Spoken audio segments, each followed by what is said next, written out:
Muy buenas tardes, hermanos. Quiero retomar la serie con ustedes de las exposiciones que se están desarrollando en este día. Creo de que todos y todas hemos sido bendecidos, hemos sido edificados y creo también que habremos descubierto cosas que no lo habíamos visto.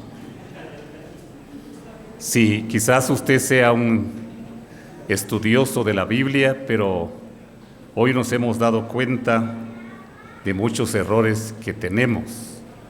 Y esperamos enmendar esos errores y, como dice la Biblia en la primera carta a los Corintios, en el capítulo 14, versículo 12, vosotros que anheláis dones espirituales, procurad ser excelentes para edificación de la iglesia. O sea que la excelencia tiene una finalidad que es para la edificación de la iglesia. Muy bien, interesante de veras lo que se está desarrollando, lo que estamos viendo en las Sagradas Escrituras con relación a el descubrimiento de muchos pasajes oscuros. Pero hermanos y hermanas, si el Señor permitió dejarnos este volumen, que su contenido es de 66 libros, es porque Él también nos da su bendición, su ayuda para poder entenderlo.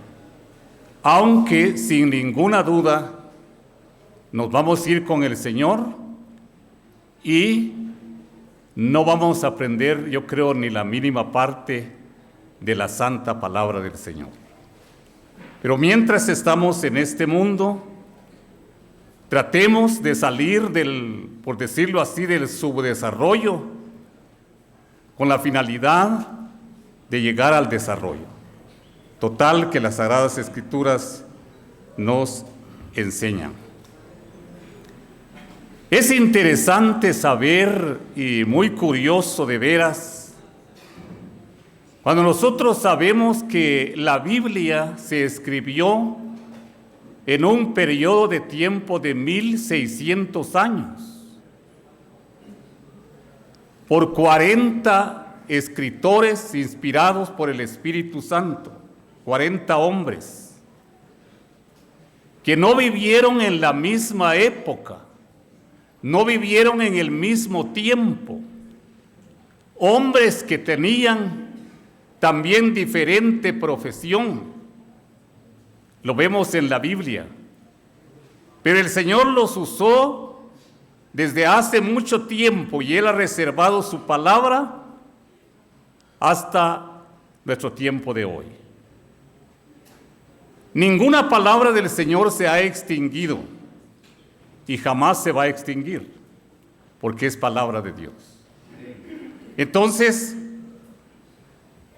es interesante para mí, este servidor de ustedes, es interesante este estudio, porque siempre vamos ascendiendo, siempre vamos aprendiendo, descubriendo cosas, como dije, que antes no lo habíamos descubierto. Me toca disertar en este espacio sobre el tema principios del sentido evidente. Fíjense que una de las evidencias de las Sagradas Escrituras es el cumplimiento a cabalidad de las profecías. Cuando nosotros estudiamos las profecías que se escribieron centenares de años antes de nuestro Señor Jesucristo y que se cumplieron literalmente en el tiempo del Señor Jesucristo, nos quedamos sorprendidos. ¿Cómo es que la palabra del Señor tiene una cabalidad tan grande que aunque nosotros los seres humanos cometemos errores, pero en la Biblia no hay errores. Ya lo hemos escuchado ampliamente. Y quiero abordar un tema, como ya les dije, principios del sentido evidente. Les invito a tomar sus Biblias y vamos a leer 2 versículos, uno en el Antiguo Testamento y el otro en el Nuevo Testamento, con relación al nacimiento de nuestro Señor Jesucristo. Les invito a buscar allí el libro de Miqueas. En el Antiguo Testamento, recuerde que Miqueas tiene 7 capítulos. Vamos a ver en el capítulo 5 del libro de Miqueas, y nos dice la palabra del Señor en el versículo 2. Dice así: pero tú, Belén Efrata, pequeña para estar entre las familias de Judá, de ti me saldrá el que será Señor en Israel, y sus salidas son desde el principio, desde los días de la eternidad. Evidentemente, hermanos, este versículo nos está hablando de el nacimiento del Señor y como también su eternidad. Ahora, inmediatamente se remonta nuestro pensamiento y llegamos a pensar de que en el tiempo de Miqueas el Señor Jesucristo no se había encarnado, pero sí el Señor Jesucristo es eterno. Él no comenzó a existir en el pesebre, allá en Belén de Judea, sino que el Señor Jesucristo es eterno. Lo cierto es que en el tiempo de Miqueas, como muchas profecías más en el Antiguo Testamento con relación a nuestro Señor Jesucristo, se cumplieron en la persona de nuestro Señor Jesucristo. La primera mención del Señor Jesucristo se menciona en el capítulo 3, versículo 15 de Génesis. De allí sigue el relato, surcando todo el Antiguo Testamento y el Nuevo Testamento hasta llegar a Apocalipsis. Interesante de veras cómo se nos ha sido dado esta palabra a través de los tiempos. Y ya hemos escuchado mucho en esta mañana y en esta tarde con relación a muchos puntos. Esperamos o espero de que usted lo haya anotado en su libreta de notas. Y posteriormente nos ponemos a estudiar, a analizar lo que hemos escuchado. Ahora vea usted cómo se cumplió este versículo en el Nuevo Testamento. Vamos ahora al Nuevo Testamento. Fíjense que cuando nosotros, antes de llegar al Nuevo Testamento, hay un intervalo. Al terminar los 39 libros del Antiguo Testamento, hay un intervalo de 400 años de silencio. Y a ese intervalo se le llamó el periodo intertestamentario. Sí, entonces digo esto porque se sabe entonces que el Señor reservó su palabra muchos años para llegar ya a tener un cumplimiento ya parcial o cabal en el Nuevo Testamento. Aunque hay profecías que solo las tenemos en la Biblia parcialmente y que falta su cumplimiento final. Eso es muy interesante, debemos tomar nota. Vamos a ver ahora en Mateo. Libro de Mateo en el capítulo 2, versículo 6, dice: y tú, Belén, de la tierra de Judá, no eres la más pequeña entre los príncipes de Judá, porque de ti saldrá un guiador que apacentará a mi pueblo Israel. Esto se refiere a nuestro Señor Jesucristo. Allí en ese capítulo 2 de Mateo, según los contextos, nos damos cuenta que se refiere a nuestro Señor Jesucristo, pero que se refiere también a su autoridad, a su señorío, porque Él es el único que tiene señorío, que tiene gobierno, y dice que de ti saldrá el que será Señor en Israel. Cuando el Señor Jesucristo estaba en el pesebre allá en Belén de Judea, los magos que vinieron del oriente le llamaron Señor a un niño de 8 días de haber nacido. No consistía en la edad que él tenía, sino en su eternidad, en su realeza, que que era y será nuestro Señor Jesucristo. Entonces este es uno de los puntos del sentido evidente en las Sagradas Escrituras, y hay mucha evidencia en las Sagradas Escrituras que nos hacen a nosotros creer más en la palabra del Señor, porque se ve el cumplimiento a cabalidad de las profecías. Y hay muchas profecías por delante que no se han cumplido y creemos que se van a cumplir. Interesante.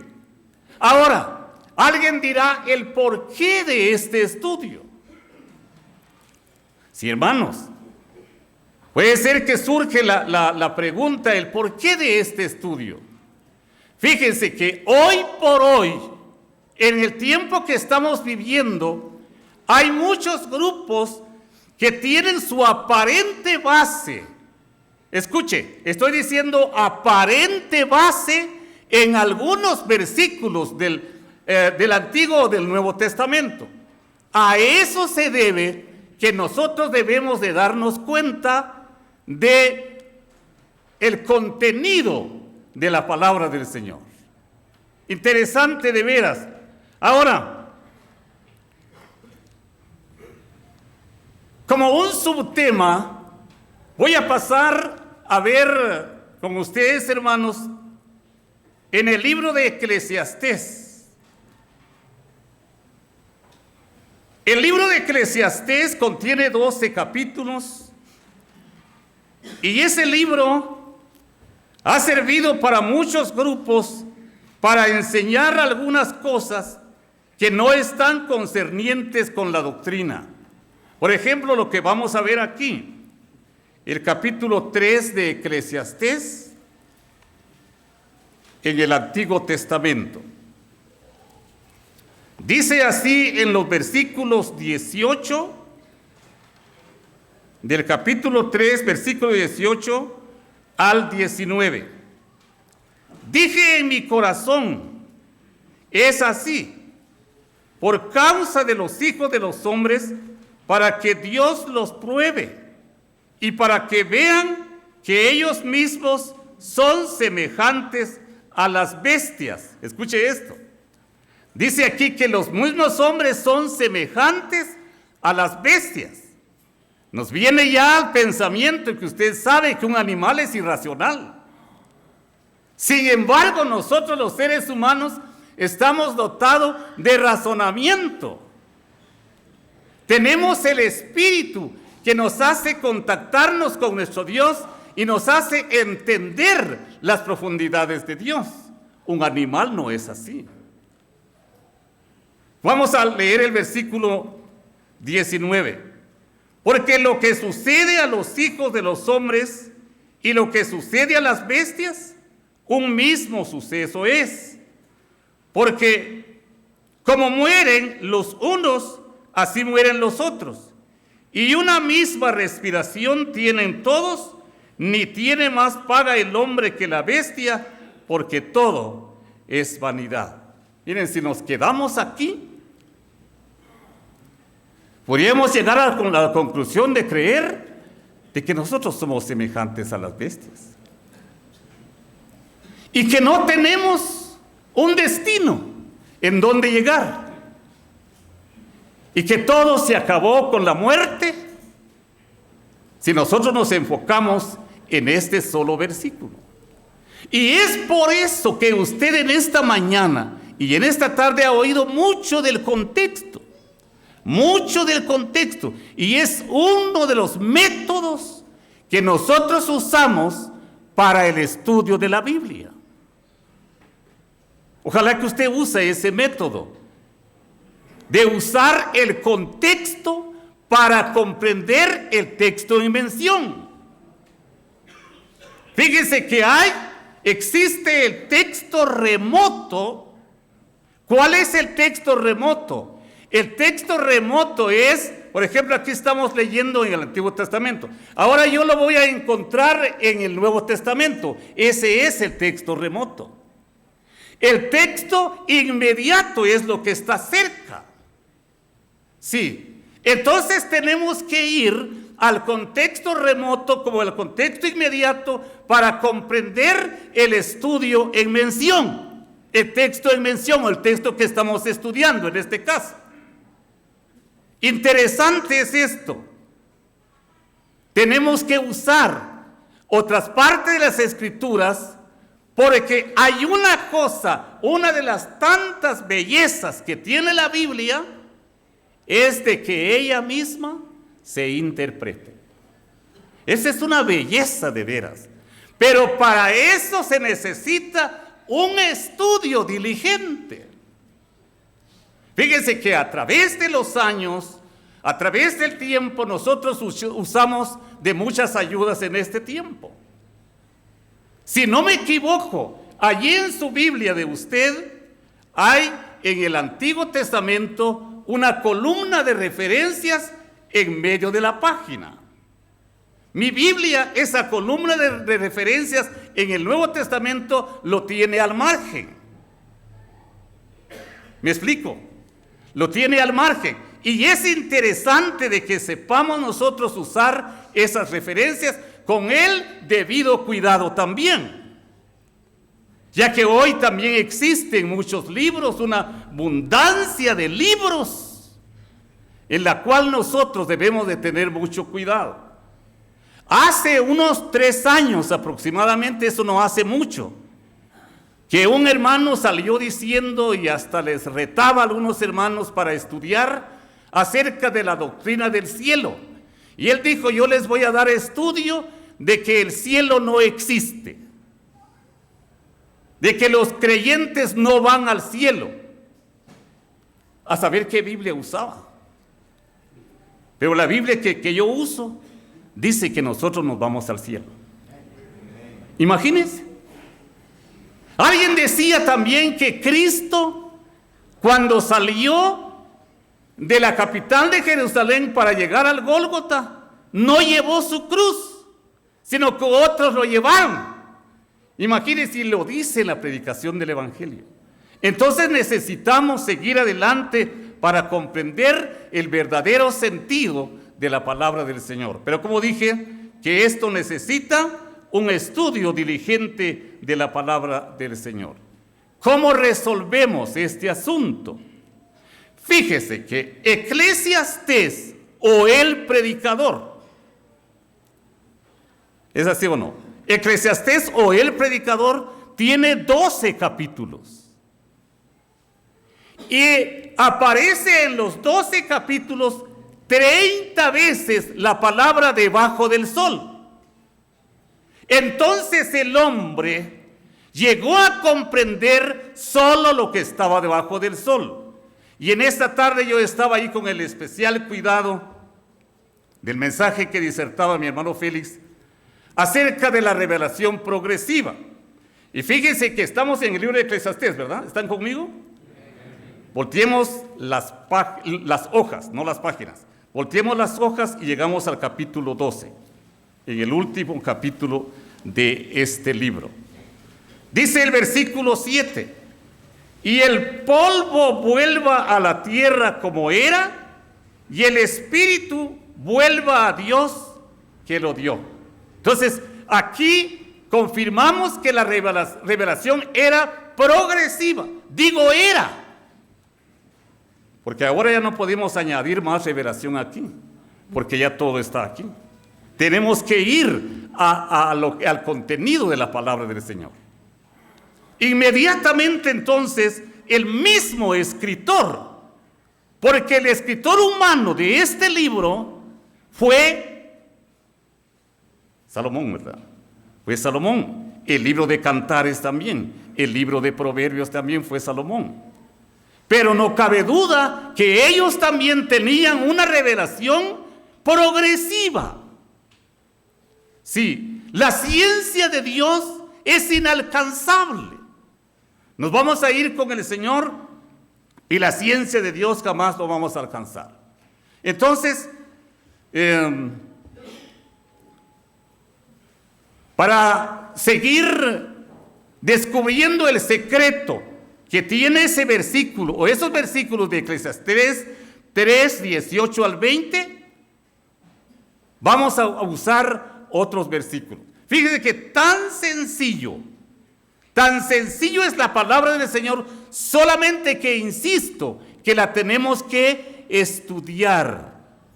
Digo estudiar, no leer. Alguien decía, yo ya estudié ya leí 30 veces la Biblia, pero no lo estudió. Es diferente leer con estudiar, porque tomamos el interés de entender las profundidades de la palabra del Señor. Solamente léase usted vamos a leer el Salmo número 40. Y valga la redundancia, hermanos, al libro de los Salmos no se le llama capítulo, porque son 150 himnos. Si yo hubiera citado un himno en esta tarde, pongamos el himno número 100. Hermanos, cantemos el capítulo número 100, estaría incorrecto, ¿verdad? Los salmos son números, porque contiene 150 himnos. Vamos entonces al Salmo número 49. Salmo número 49, y leemos del versículo 12 al final. Voy a tratar de leerlo lo más mejor que sea posible. Dice así: mas el hombre no permanecerá en honra, es semejante a las bestias que perecen. Su camino es locura, con todo sus descendientes se complacen en el dicho de ellos. Allá hay una palabra que yo digo que aparece en su Biblia, la palabra Sela, pero no lo voy a explicar qué quiere decir esa palabra. Sigamos leyendo. Como a rebaños que son conducidos al Seol, la muerte los pastoreará y los rectos se enseñorearán de ellos por la mañana. Se consumirá su buen parecer y el Seol será su morada. Pero Dios redimirá su vida del poder del Seol, porque Él me tomará consigo. Otra vez esa palabra. No temas cuando se enriquece alguno, cuando aumenta la gloria de su casa, porque cuando muere no llevará nada, ni su descendencia, ni descendencia tras él su gloria, ni se descenderá tras él su gloria.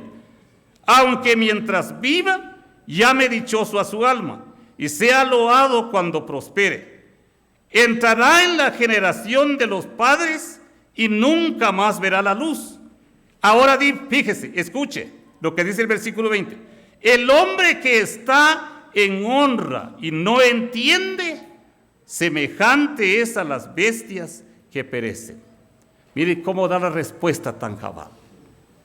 Es al hombre que no entiende, se está refiriendo. Aquí dice, semejante es a las bestias que perecen. Un versículo más, en el 73. Libro de los Salmos, número 73. Dice el versículo 2, o el versículo 22. Tan torpe era yo que no entendía. Era semejante como una bestia delante de ti. Versículo 23, sigamos. Con todo, yo siempre estuve contigo. Me tomaste de la mano derecha. Me has guiado según tu consejo y después me recibirás en gloria. Cuando nosotros, por ejemplo, no habíamos creído en el Señor, no entendíamos. Fíjense lo que dice 1 Corintios 2, 14. Dice que el hombre natural no percibe las cosas que son de Dios, porque para él les son locura. Podíamos ser tan intelectuales en cualquier cosa, pero la palabra del Señor era para nosotros desconocida. Así sucesivamente, la misma palabra del Señor se complementa. Ahora, con relación siempre a Eclesiastés 3, 18, 19, ¿qué nos dice el Nuevo Testamento? Un comentarista bíblico dijo, para entender el Antiguo Testamento hay que leer el Nuevo Testamento. Y para entender el Antiguo Testamento, pues hay que tener un esmero grande. Lo mismo sucede para entender el Nuevo Testamento, hay necesidad de entender o estudiar el Antiguo Testamento. Muy interesante de veras esto. Vamos a ver entonces qué respuesta ahora en el Nuevo Testamento nos da el Señor al respecto. ¿En dónde se van las almas cuando se desincorpora del cuerpo? ¿Lo sabemos, hermanos? En el caso de un creyente en Cristo, ¿en dónde se va? ¿Se aniquila? ¿Se termina todo? No. Se va al cielo. ¿Qué es lo mismo el paraíso? Se va al cielo. Vamos a ver qué nos dice Lucas, el capítulo 16. Lucas capítulo 16. A ver a continuación. Dice el versículo 22. Aconteció que murió el mendigo y fue llevado por los ángeles al seno de Abraham, y murió también el rico y fue sepultado. Y en el Hades alzó sus ojos estando en tormentos y vio de lejos a Abraham y a Lázaro en su seno. Mire, tenemos estas dos personas aquí. No sé si a usted le han dicho que este pasaje en este capítulo 16 es una parábola. No es una parábola. ¿Por qué? Porque en las parábolas, por ejemplo, Lucas tiene 22 parábolas, a excepción de esto. En esas 22 parábolas no se encuentra el nombre propio. Sin embargo, aquí sí se encuentra. Entonces no es una parábola. Y si fuera una parábola, tiene una enseñanza que darnos también. Porque una parábola no es una fábula, no es un pasaje que no tiene importancia. De todas maneras, aquí lo que enseña la palabra es el destino. Por ejemplo, el mendigo se fue al seno de Abraham, al cielo. Y el rico dice que en el Hades o en el Seol o en el infierno alzó sus ojos estando en tormentos. Eso es la respuesta de Eclesiastés 3, 18, 19. Esa es la respuesta. Todavía leamos al respecto lo que dice 2 Corintios. Vamos a ver. 2 Corintios. En el capítulo 5, hermanos. Dice 2 Corintios, capítulo 5, comenzamos desde el versículo 1. Porque sabemos que si nuestra morada terrestre, este tabernáculo se deshiciere, tenemos de Dios un edificio, una casa no hecha de manos, eterna en los cielos. Hay unos detalles aquí, hermanos, que tenemos que observarlos. Por ejemplo, el autor inspirado, que fue el apóstol Pablo, está tomando aquí al cuerpo como un tabernáculo donde habitamos ahora. Si este tabernáculo se deshiciere, y se va a deshacer, se está deshaciendo, hermanos. Nuestros órganos a través del tiempo se están deteriorando. Dice aquí mismo, allí arriba está el contexto, que si este hombre exterior se va desgastando, no obstante el hombre interior cada día se renueva. Este tabernáculo, este cuerpo se está deteriorando, es una gran verdad. Sigue diciendo, y por esto también gemimos, deseando ser revestidos de aquella habitación celestial, pues así seremos hallados vestidos y no desnudos. Porque asimismo los que estamos en este tabernáculo, otra vez, gemimos con angustia, porque no quisiéramos ser desnudados, sino revestidos para que lo mortal sea absorbido por la vida. Mas el que nos hizo para esto mismo es Dios, quien nos ha dado las arras del Espíritu. Así que vivimos confiados siempre, y sabiendo que entre tanto, escuche esto, que entre tanto que estamos en el cuerpo, estamos ausentes del Señor. Cuando el escritor sagrado dice, entre tanto estamos en el cuerpo, ¿a qué se estaba refiriendo? Al alma, al espíritu, que es un sinónimo. Estamos ausentes del Señor. Nosotros, por ejemplo, los que estamos aquí, estamos ausentes del Señor. Es decir, en el sentido de estar en su santa presencia allá en los cielos, porque sabemos que el Señor está ahorita aquí en medio de nosotros, y Él es nuestro maestro por excelencia. Ahora, dice el versículo 6, así que vivimos confiados siempre, y sabiendo que entre tanto que estamos en el cuerpo, estamos ausentes del Señor. Porque por fe andamos, no por vista, pero confiamos, y más quisiéramos estar ausentes del cuerpo y presentes al Señor. Interesante. Eso es nuestra esperanza de nosotros. Vea usted, pues, cómo la Biblia se complementa. Interesante de ver. Muy bien.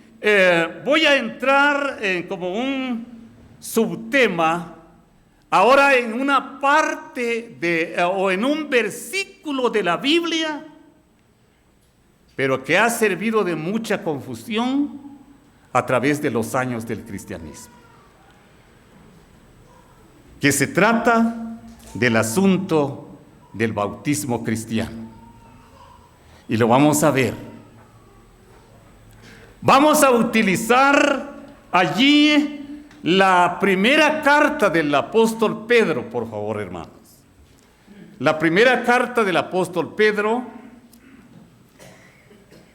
y leamos en el capítulo 3.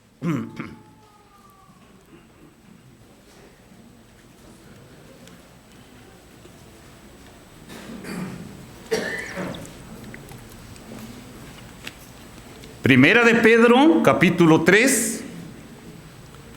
Y para entender en parte el versículo 21, vamos a leer el contexto. Porque de eso venimos insistiendo, haciendo énfasis del contexto para que podamos entender lo que estamos estudiando. ¿Ya se ha dado usted cuenta que este versículo 21 es el único que aparece en toda la Biblia?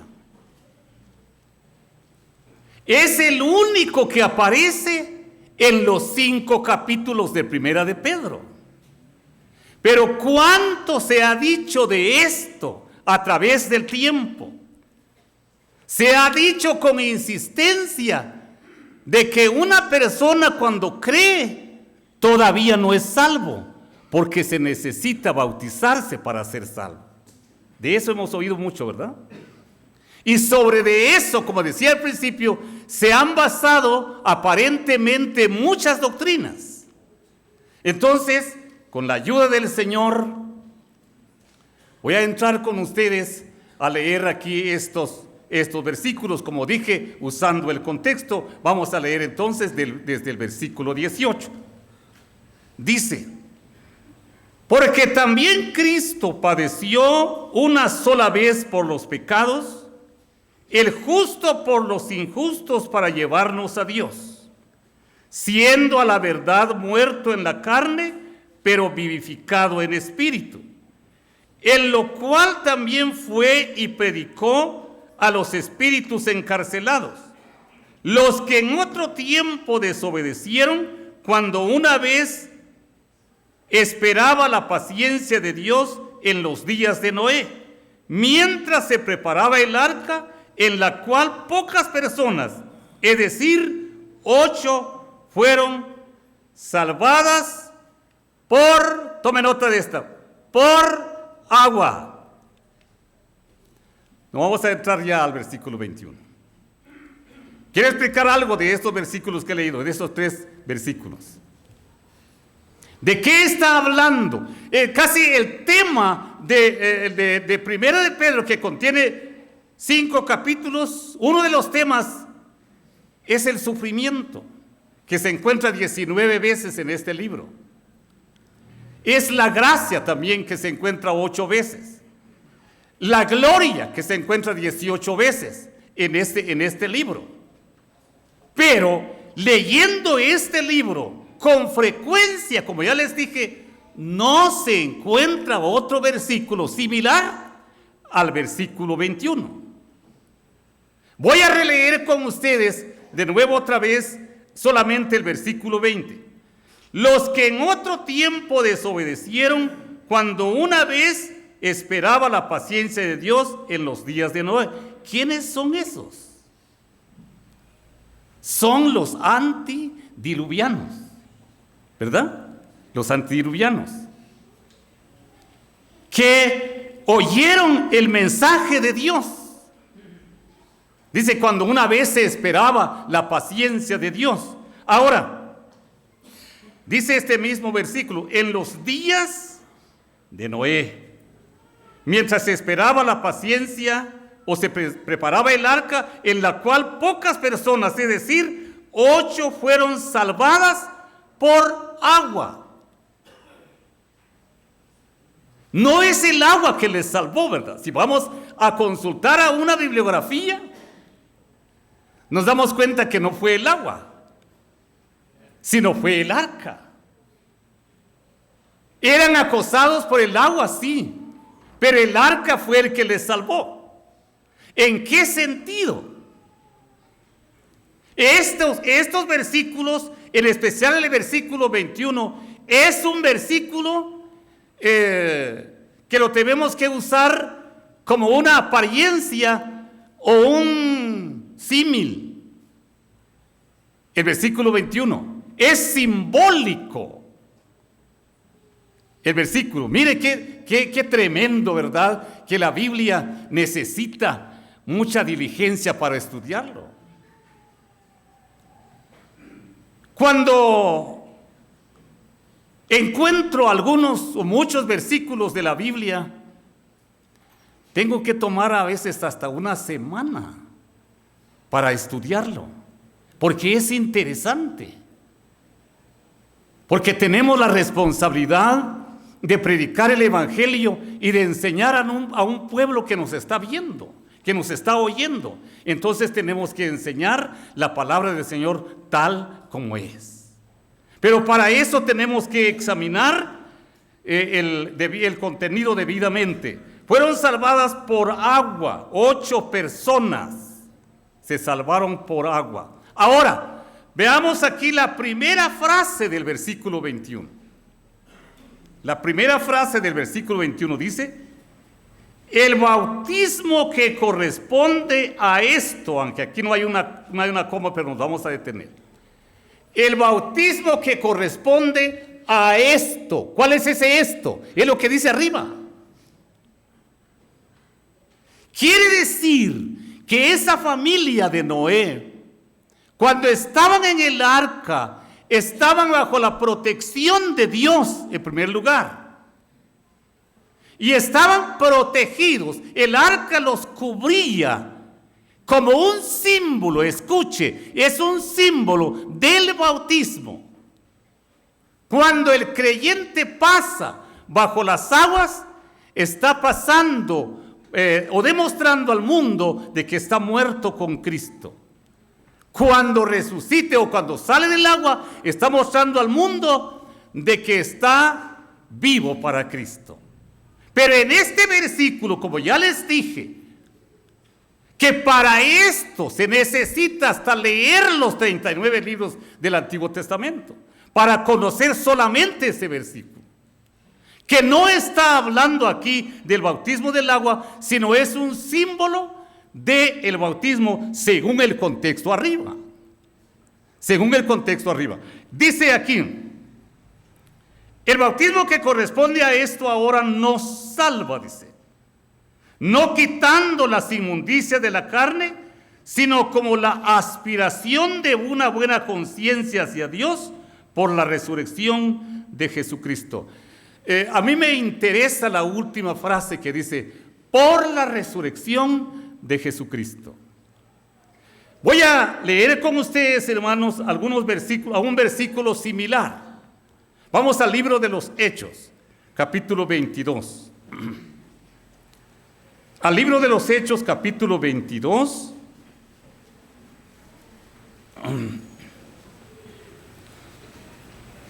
Y leamos aquí el versículo 16. Dice así, ahora pues, ¿por qué te detienes? Levántate y bautízate y lava tus pecados. Allí hay una coma, mire. Como para que nosotros pudiéramos decir, el bautismo es el que lava los pecados. Sin embargo, la siguiente frase, porque hasta una letra, hermanos, en la Biblia fue inspirada por Dios. Hasta una letra. Antes, cuando la palabra del Señor empezó por la eternidad, pero cuando el hombre hizo uso de las cosas materiales, la Biblia no se escribía como lo tenemos ahora, sino se escribía en corteces de árboles, en pieles de animales, en piedras. Pero el Señor reservó su palabra a través de los tiempos y no se ha extinguido ni una sola letra de su palabra. Ahora, la siguiente frase nos dice, invocando su nombre. O sea, que los pecados son lavados de la persona cuando él o ella invoca el nombre de Dios. No es por el bautismo. Fíjese que a mí me ha llamado la atención esto. Cuando un predicador está aquí, por ejemplo, Apolonio en este momento les predico a usted, predico allí el evangelio a los amigos. Y llega el momento y allí un amigo dice, yo acepto a Cristo como mi salvador personal. Yo le tengo que decir, mire, es bueno lo que hizo, pero ahorita usted no es salvo todavía, porque tiene que bautizarse. Imagínense. Sin embargo, la Biblia dice en Efesios 1:13, el capítulo 1, versículo 13, desde que creísteis, fuisteis sellados por el Espíritu Santo de la promesa. Desde ese momento, automáticamente, hermanos y hermanas, nosotros recibimos el Espíritu Santo y desde ese momento, escuche bien, nosotros asumimos una responsabilidad delante de Dios. Muchos dicen, yo no me bautizo ya porque es una responsabilidad delante de Dios. No, desde cuando creímos, desde ese momento fuimos sellados con el Espíritu Santo de la promesa. Ahora vamos a volver otra vez a Primera de Pedro. Otra vez a Primera de Pedro. Ya me voy a quitar de aquí. Vamos al capítulo 3 otra vez. La última frase del versículo 21 dice, comienza diciendo, La última frase, por la resurrección de Jesucristo. O sea que el creyente no es salvo por bautizarse. Imagínense usted, o ustedes, hermanos y hermanas, aquella doctrina, quizás ustedes estuvieron algún tiempo en eso. Quizás usted fue uno que le bautizaron desde niño. Y sin embargo fue un pecador. Entonces el bautismo no le salvó. Es necesario creer en el Señor Jesucristo para ser salvo por una vasta eternidad. Ahora veamos un escrito del mismo apóstol Pedro. Y yo no creo que él se esté contradiciendo, porque esos fueron usados por el Espíritu Santo. Ya lo escuchamos. Segunda de Timoteo 3:16 dice que toda la Escritura es inspirada por Dios. Cuando dice, allí no dice toda Escritura, porque si dijera toda Escritura, también el periódico es inspirado. No, dice toda la Escritura, todo este volumen de 66 libros es inspirada por Dios. ¿Y qué quiere decir la palabra inspirar? Es un soplo, el soplo de Dios. Es vida, o sea que esta palabra no es una palabra muerta, sino es una palabra viva. Y eficaz y más cortante que toda espada de dos filos. Muy bien, vamos a ver entonces un escrito del apóstol Pedro. Capítulo 10 de Hechos, por favor. Capítulo 10 del libro de los Hechos.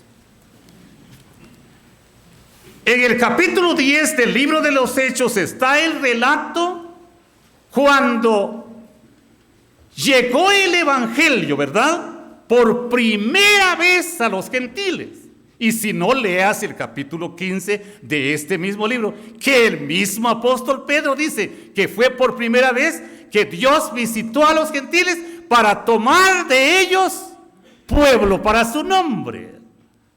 Cornelio no era judío, era gentil.